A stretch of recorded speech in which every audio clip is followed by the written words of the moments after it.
Plan B. Mientras tanto y por si acaso. Meanwhile and just in case. The hidden city. In the context of contemporary Venezuela, the term Plan B refers to an ever-present option of change. One that crystallizes in many ways and at any given time. Its most common materialization is emigration, but there are other forms of escape. A plan B is usually kept concealed, but always at hand, like a card that can be played if necessary. A plan B doesn't respond to the time frames of legal paperwork or formal immigration plans. It is more like a promise of another life in another place, waiting to begin without prior notice, like an abrupt change in direction. A plan B is something one has and activates, like the ejection button in a plane about to crash. In a volatile and uncertain scenario, having a plan B is a guarantee of relief.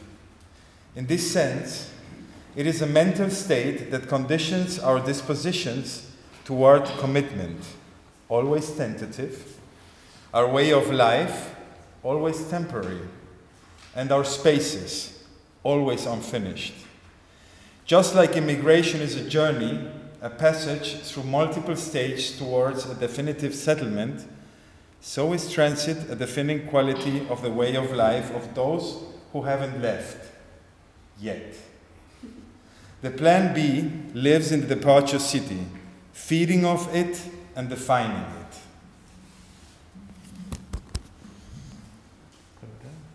Departure city. Just like the arrival city, the departure city is a space of transit and of indeterminate duration in the trajectory towards an imagined destination.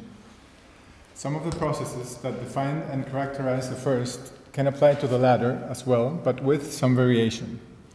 In the arrival city and the departure city alike, roots are elsewhere.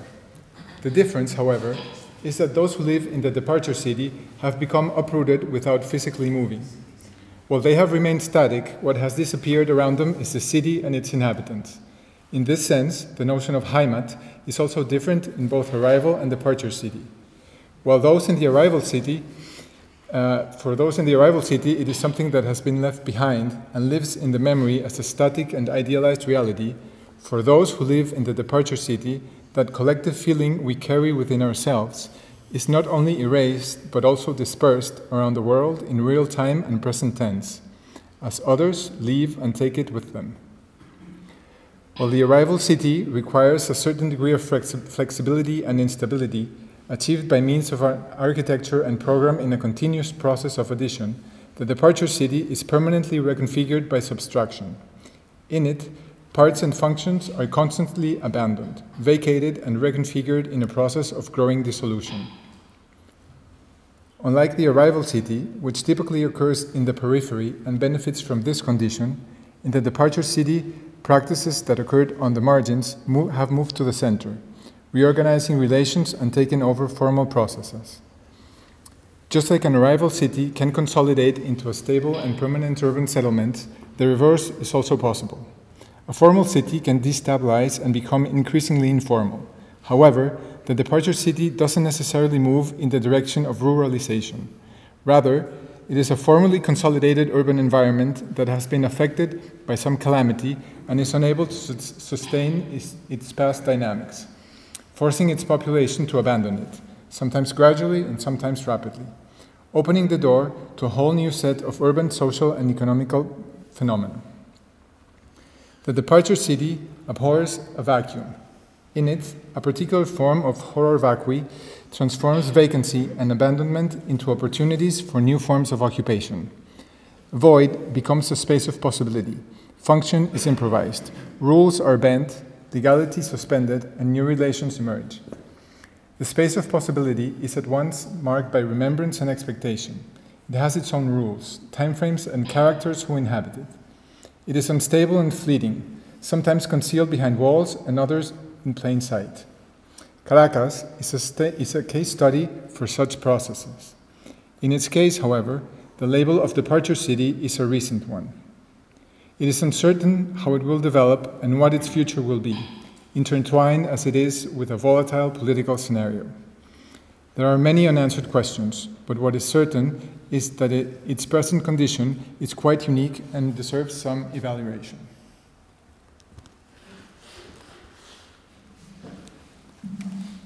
Instructions for use.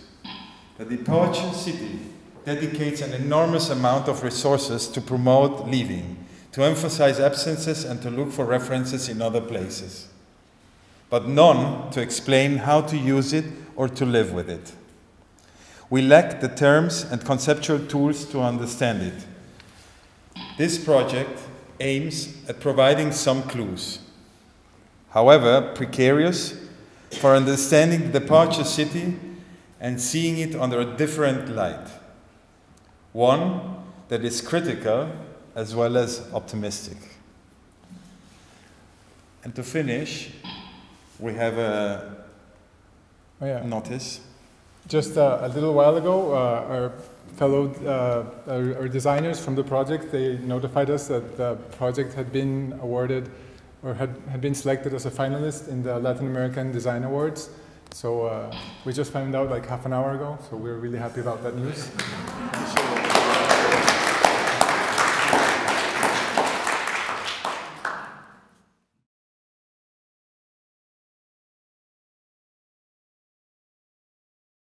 Gerardo Rojas. Stefan Xil.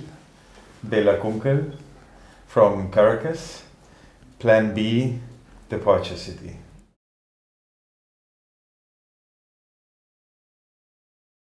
I think Stefan was invited first, then I went after that with Muna, and when we received it, it wasn't interesting at first glance for us because of the situation in Caracas. But pretty fast we came to the idea that our theme was a mirror that we could put in front of the ArrivalCity. And at the beginning we were thinking about working with the theme of the diaspora. But then after Gerardo also came into the team, and after lots of talking, we decided that it would be what remains.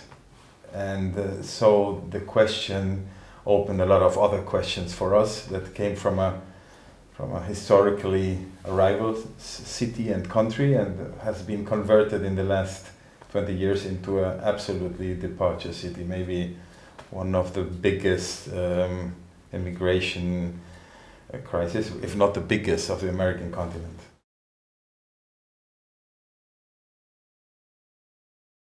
It's not.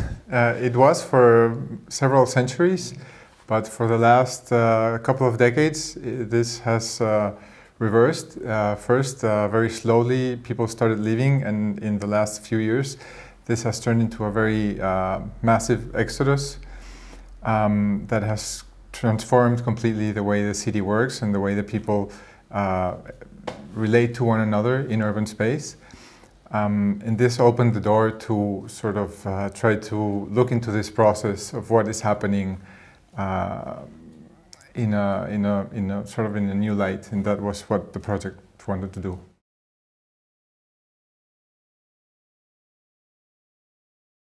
First, we thought a lot about the dichotomy of displacement that is supposed always arrival and departures, no?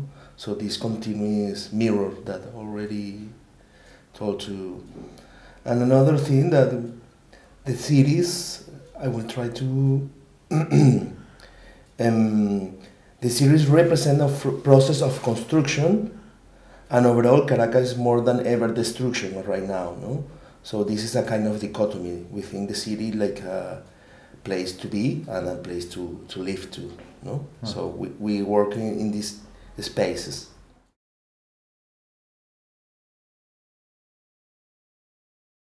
We started local, and we have become global in a way we didn't expect it. Yes. The team was, all of us were working, we were colleagues on the street and in the university, academic, we were working at the same university. And today we are scattered around the world. And this phenomena is also interesting, that it creates this phenomenon. No? You have lots of friends, colleagues, family, enemies also, all scattered through the world. And this network that works with the same protocols you know and are familiar with are now living in other places of the world. And in Venezuela, the other way around, no? Because the input, so it's like a very dynamic thing. That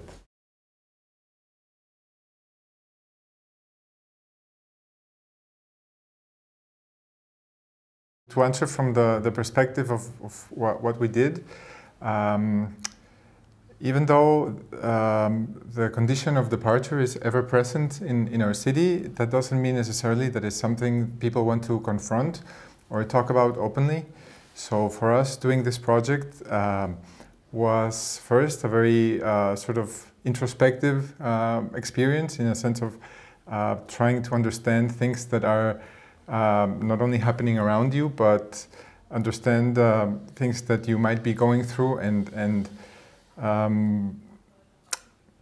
wanting to do yourself. In many ways, having what we call a plan B, which became also part of the title, which is sort of like an escape plan that you might want to activate at any given time.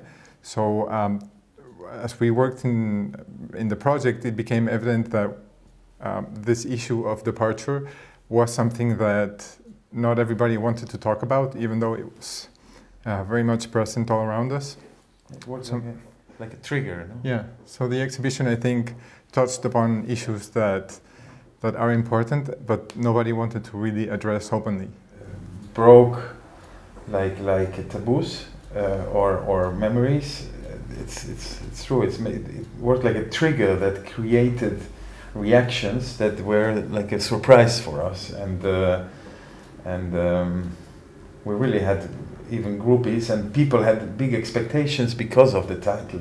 So there were people who really thought we were giving people a solution for the problem, because they were thinking also about this plan B, and they see the boxes and how do I do to get out, but we didn't have this kind of plan, but to talk about the problem.